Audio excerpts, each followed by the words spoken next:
Fa ny miarabanao tena koa to anatin'izao fandarana fantariny marina izao a androany sika dia resaka ny hoe tandremo a izay olona mikambana aminao, tandremo a izay olona mikambana aminao a satria izay olona mikambana aminao a dia hitondra anjara mavesatra eo amin'ny fiainanao a, izay olona mikambana aminao dia hamaritra ny fiainanao a, izay olona mikambana aminao a dia mety hanangana na handrava ny fiainanao.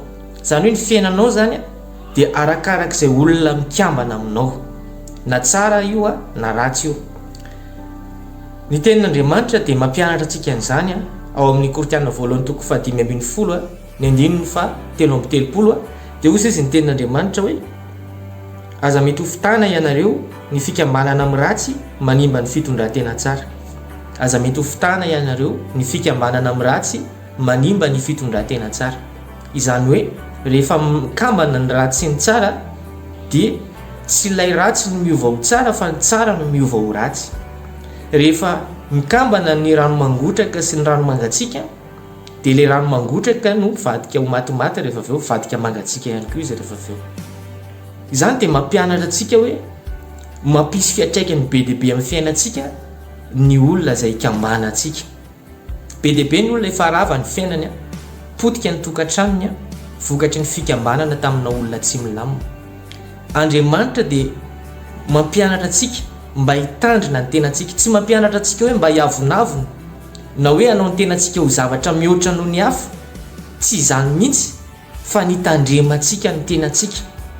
Satria ao anatin'ny fifampitakosenana manolona anankiray a, ao anatina fifanakekezana akaiky amina olona anankiray a, dia misy fiainana miampita ao na tsara io na ratsy.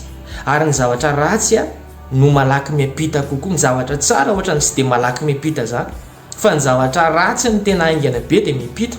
Tanao a rehefa misy tarim-boly io, ny aidratsy no malaky mitsimoka kokoa. Ny zavatra ratsy zany tena aingana be ny fiampitana io. Dia mila mitandrina ianao, tsy tokony olona rehetra dia avelanao hiditra amin'ny fiainanao na hoe avelanao lasa mifanosiosy aminao, fa mila mifidy ianao. Tsy misy afaka ny anery ianao mihitsy amin'izany zavatra zany, fa ianao dia tompo-tsafidiny amin'ny tenanao hoe iza ny olona hifanosiosy be amiko ary iza ny olona mila hitandremako hoe mametraka elanelana na hoe distance zany mba tsy hanimba ny fiainana. Satria ozy izy aty hoe be dia be ny olona efa simba sy rava fiainana vokatry ny fikambanana tamina olona tsy milamina. Satria ten'Andriamanitra mampianatra antsika hoe ny fikambanana amin'ny ratsy dia manimba ny fitondran-tena tsara. Ny fikambanana amina olona tsy milamina dia hanimba ny hoavinao.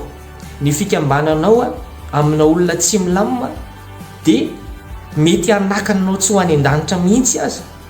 Ny fikambananao amina olona tsy milamina dia mety hitondra blocage ho an'ny fiainanao. Fa ny ankamaroan'ny olona tsy tonga saina amin'izany zavatra zany a. Be dia be ny olona tena milamina be ny fiainany a, fa hatramin'izay ny faneraserany akaiky tamina olona anankiray izay mety hoe tsy fantany fa olona vaovao a, dia lasa bloqué ilay fiainana, lasa tsy milamina, lasa nisy korotana tonga eo izay tsy fantatra hoe avaiza.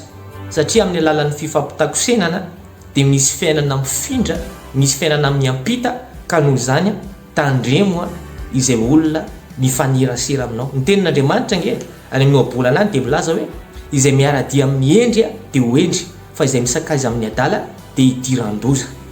Izay miara-dia amin'ny endry dia ho endry. Misy teny zay izay fa eniko matetika ilay izy hoe aseho ihany ny namanao dia ho fantatra hoe izy ianao. Aseho ihany ny namanao dia ho fantatra hoe izy ianao. Ianao tsy inona dia ho takan'izay olona tena mifanerasera aminao ihany ianao. Ny olona izay misakaiza mimpandainga dia ho lasa mpandainga tsy ho ela. Ny olona izay mifampitakosina amina olona kamo dia tsy maintsy hifindrany akamony ihany. Ka tandremo ny lalanao fidio izay olona mifampitakosina aminao dia ho hitanao fa ho lasa hitondra fiantraikany tsara amin'ny fiainanao zany, lasa mampivoatra ny fiainanao zany. Tsy miavonavona ianao raha manao an'izany fa mitandrina ny tenanao mba tsy ho simba. Satria ny tenin'Andriamanitra dia milaza hoe ianareo izay efa manao ny tenanareo mijoro tsara mitandrema fandrao lavo.